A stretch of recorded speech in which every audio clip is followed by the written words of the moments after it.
keenya uummata Oromoo. Inni dhagahama miti haadha keenya.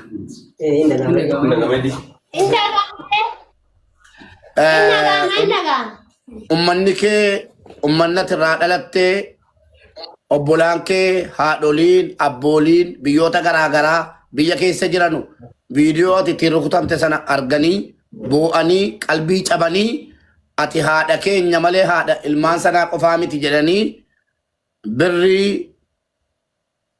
Itoophiyaa miliyoona tokkoo fi birrii 650 walitti sii qabameera. Birrii miliyoona tokkoof 650 ummanni kee walitti sii qabee mana sii bituudhaaf suuqii xiqqoodhuma sii waan ittiin hojjettee ijoollee kee bulfattu sii gochuudhaaf birrii miliyoona tokkoof 650 walitti sii qabamee jira. Tokko. Ijoollee keellee akkasii uummata keenya uummata Oromoo moobaayilii fuudhii duddubbatti fayyaa jaraanuu galchi abbaan tokko. Reedii neetworkii ammas rakkisuu jira moo? Irraa butaa miutii irraa kaasiiti irraa buti. Irraa buti bilbila. Bilbila duddubbatti irraa buti.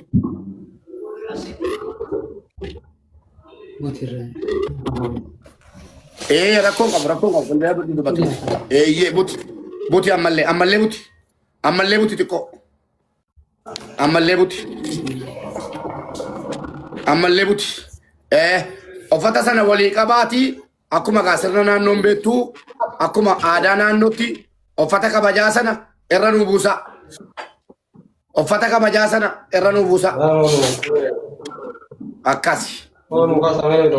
Kiisiidha jechuudha kun. Manni xiqqoo mandoo irra caala wanni jarri fayyadaman yeroo hedduu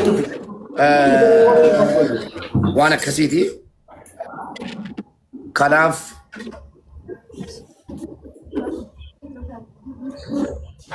ilmaan si wajjin irra naa buusa.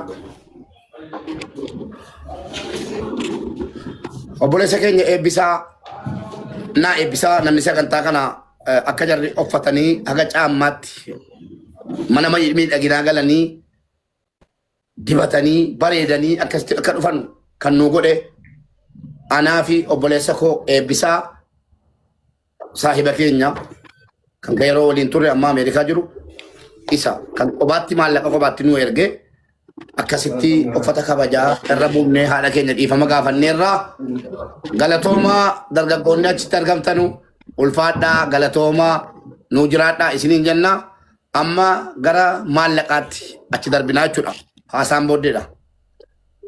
Haadha keenya itti buti gaamma mottanima itti buti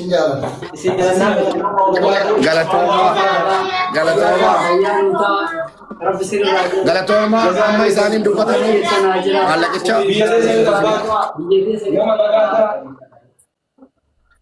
amiin amma reedii itti naa buti kaameeraa itti naa buti waan ani itti mun qaba.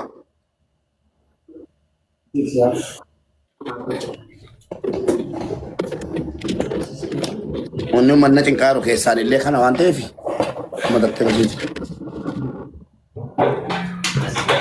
Haadha keenya hin dhagahama miti? Hin dhagahama miti haadha keenya?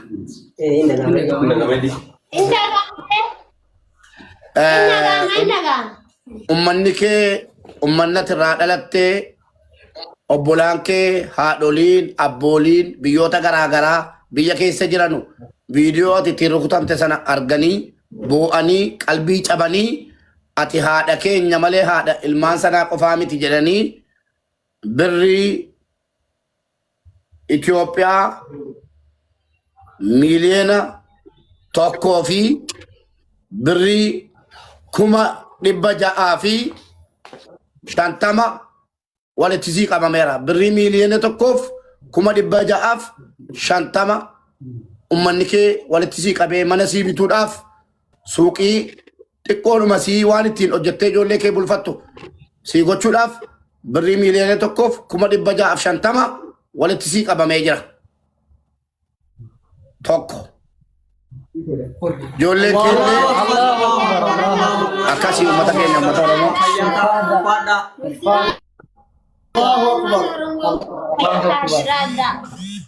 بري مليون ربي سناجر ربي زينتا تلجو Thank you.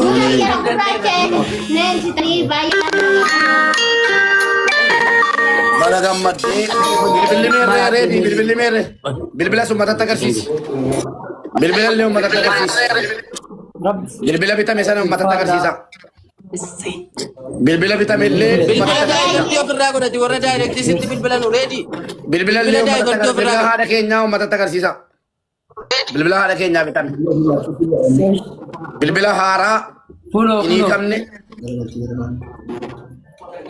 بالبل هارا الرايك الرهيك بالبل أدسي obboleessa keenya anaa fi obboleessa keenya eebbisaatu qobaatti bilbila kana reebitee fi uffata kanallee yoo daa'imaallee uffata haadhaallee uffata koofeerii galchinee uffata irraa jijjiirree hoteelallee irraa qabne kana hunda kan godhe anaaf obboleessa koo eebbisaa du'aayii barbaadaa addatti du'aayii godhaa fi hundumti keessaniyyuu haajaan kee aba'u jedhanii haajaa qaba eebbisaanii kana fakkaata birriin isaanii yoo rabbi jedhee birrii miiliyoona tokko kumni dhibbaaf 50 keessaa obboleessi keenya viidiyoo natti erge sun isin bira jira reedii mir reedii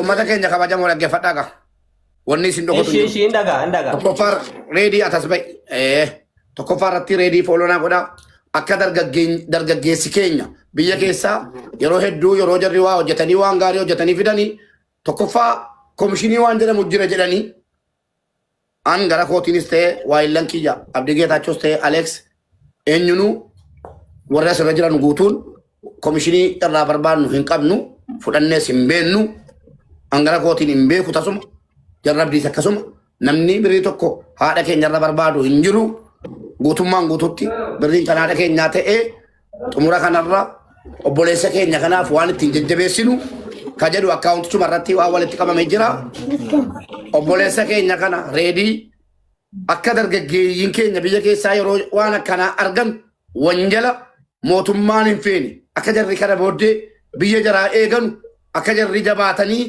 waan akkanaa naannoo jararraa eeganuuf kan bilbila ismaartii ittiin bitatu obboleessa keenya kana reediidhaaf birrii Itoophiyaa 100,000 transfer gara obboleessa keenya reediitti badhaasa jechuudha. Tokkoffaa viidiyoo kana nu biraan ga'u lammaffaa haadha keenya kanaaf sagalee ta'ee hidhamu waa hundayyuu haga lubbuu isaatti wareegama kennee waan hojjeteef obboleessi keenya badhaafamaa birrii Itoophiyaa 100,000 ta'ee jira.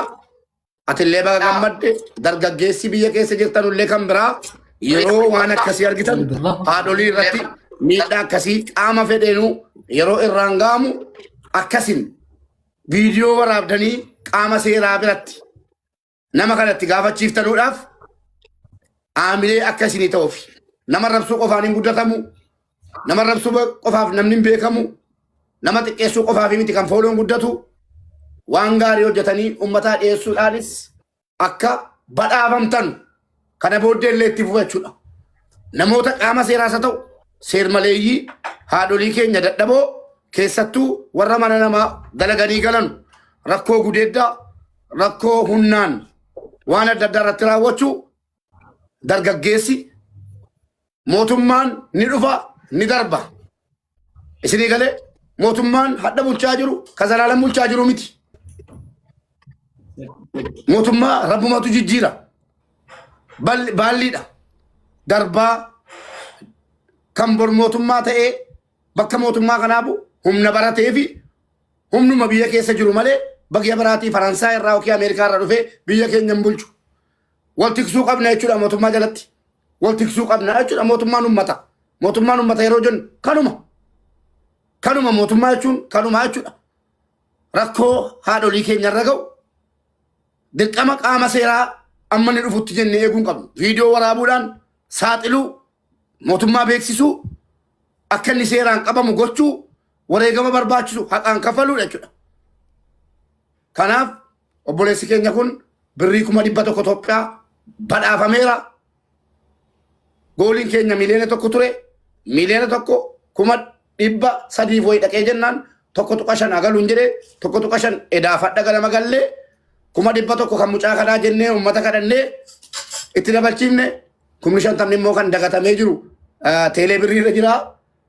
1,000,000 1,550 waan hadha galuuf borgalu arcoo akkaawuntii keessa baankii keessatti hafe gadarce'ee waan hadhaa borriftaan amma wixataatti galu waan amma akkaawuntiin isinii maxxanfamnaan isin galchitanu dabalamee gara akkaawuntii isaaniitti garagala birrii 100,000 qofatiyyuu baasii obboleessa keenya kanaaf irraa kennama malee guutuunsaa akkaawuntii isaan ofii isaaniitti banatan irratti garagalaaf isiniin jenna.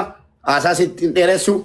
Inni lammaffaan immoo haati keenya kun fedhanu naannoo amma jiran naannoo isaaniif mijataa ta'e inni gaamaa reedii naannoo isaaniif mijataa ta'e irratti bakka isaan barbaadan irratti isaanii waliin taanee quba qabaachuudhaan akka maallaqni isaanii hin qisaasamne akka namni isaan gowwoomsee lafa seeraan alaa lafa kaartaa hin qabne bakka mootummaan beekamtiin kennineef akka isaan bitamee fi rakkoo keessa hin galleef nu waliin taaneeti marii goonee waan godhamu goona hangala kootiin saganticha asuma rassini dhaabbadhee jira dubbadhaa warri jalaas hin galtu warri yaada qabdanu amma yaada kennachuu dandeessu fixeera. Baaraga hin bayaane. Galatomi. Okay. Eloo dubbanne nuti qabadhaa. Reedii koo obsi eloo dubbadhu. Ayya hundi keessanuu akkam hojii ture yeroo nama barbaadu galatoom amma irree waa kaana ree hoyta dhuftanii wallaa hedduu nama gammachiisaa wanni isin gootan kalee gootan ka oromoon gootan hundi keessan ana kamataa giyyaatti hedduu itti gammade tokkummaan keessan ana tana qarqaaruu qofa osoo hin taane akka biraallee hin dhufne yeroo biraatiif barumsa akka ta'uuf sooshaal miidiyaan akka sagalee ta'uu dandeenyu itti mul'isne wanni kun yeroo sadii deebi'e lamaa miti tokko magaalamaan itti dhalatte kanatti intalo yaaba wayyo dhageessa beekini poolisiin tumaa ture hattu nun jedhanii waan sanillee miidiyaa finne akkumaan macallee mana asii sagalee illee argan nama ijaaba qabu tumaa turanii poolisiin tume kun ka jaarsa abbaa keenya roobitti tumanii kun ka dallatti tuman wanni hundirra deddeebi'aa jira naannoo keenya yoo ofirraa dhiifne bareedaa uummanni ofirraa dhoorge gaariidha ijoolleen uummanni biyya sanii ummata miskiina bira dhaabata boqqoolloo basheetaaf jedhee nama tumu aga barbaadde nyaattee cidhattee kararra deemuu dandeessa tumaas hin godhan garuu ka amma dhufe kunniini annaaf hin galle warroonni roobee qabasan keessaa nama torbamumaan nama tokkotti baale jechuu oromuma bakka dhufan hin beeknu jechuu barbaadeeti bakka biraati warra dhuftanillee kabajaan naannoo sanii adabadhaa tataa dalagadhaa warri bareesanillee namoota naannoo keessanitti himamu irraa qoladhaa eegaa jechuu maqaa ganda sanii balleessaa jiran labbeenii jechuu barbaadee hedduu takka mubaarak galatoomi waan gaarii goote akkana wal bira dhaabbachuu akka oromootti gandaa osoo hin taane gaariidha obboleessa keenya reediyeetillee gamma galatoomi ijoollee warra dallomanna karaa sabni beekne gara hangeetuu dalloon jechuudha biyyuma quufaati biyyi sun biyyuma bunaati furuutiiti biyya waan bara qabdu jechuu garuu taateen kun achi keessatti taate rabbiin nurraa qabu balaa akka hin taane kana nutti akka hin deebine namni warri baale ofirraa dhoorgaa hattuu ofirraa balleessaa kashilabbee ofirraa dhoorgaa kashilabbeen maqaa isin balleessite maqaa keessan gaarii kabajaa kan namaa qabdan kan nama qarqaartan nama bira dhaabbattan boqqoolloo lamaaf qorruu yoo deemte bonaaf ganna yeroo midhaan haamamu wallaa maddaa baraan sii kennu uummanni sun zakaa jedhee ol deemte osoo deemte guurataa oolta gabbaatee roobe magala keessa qamadii haaman jechuu bonaaf ganna kanaaf akkasitti akkasii haajaa waan sagalee olii haa ta'an nama waan galatoomii waan dalagde waan gaariidha itti fufi akkanumatti jenna sibira jirra nullee. Jedhuun koo ulfaadhu galatoomii amma namni dubbatu eenyunni Maarqosii fi Mubaarak Baaleetti dhiifamuu godhashi hundi keessan dubbatu ganaa namni yoo galee dubbata. Galatoomaa ulfaadha hunduma keessanii fi maazarii keenya horas jiran gubbaarra jiraniifis hundumaan yoo nagaa isin gaafadhaa duraan dursee reediifa maazarii keenyaan baay'ee dhiifamaa wanni isinirra ga'e akka saba keenyaatti tokkoffaa akka aadaa fi akka duudhaa Oromootti akkasumas akka Waaqayyootti illee waan sila armootiif hin malleedha.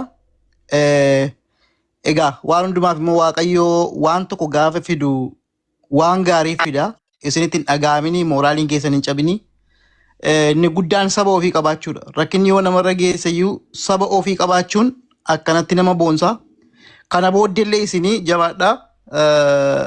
Wanni tokko wanni ta'u hin jiru isinuma waliin jira rakkinni uumame jechuu barbaadeeti. Inni kan biraani ani dhaamsa tokko hin qaba. Kanaan dura gochawwan suukanneessaa biyya keenya keessatti baay'ee argaa turre jechuudha. Yeroo tokko yaadatu ta'e nama jaarsa abbaa keenya kan ta'an tokko itti dudanii waan akkasii godhaa turanii. Akkasuma armootii tokko illee mana baaburaa bakka ishee midhaan daakkattutti fa'aa qabanii milishaan akka barbaadan dhidhiitaa turanii. Amma immoo deemee haadha keenya kan gochaan kan kana caalu baay'eetu jira jechuu barbaadeeti biyya sana keessatti. Nuti amma akka sabaatti sabni miidiyaa irra jirru yeroo ammaa kun jenereeshinii miidiyaati. Mootummaan illee ni beeka. Waan kana qubanuma qabatee yaada.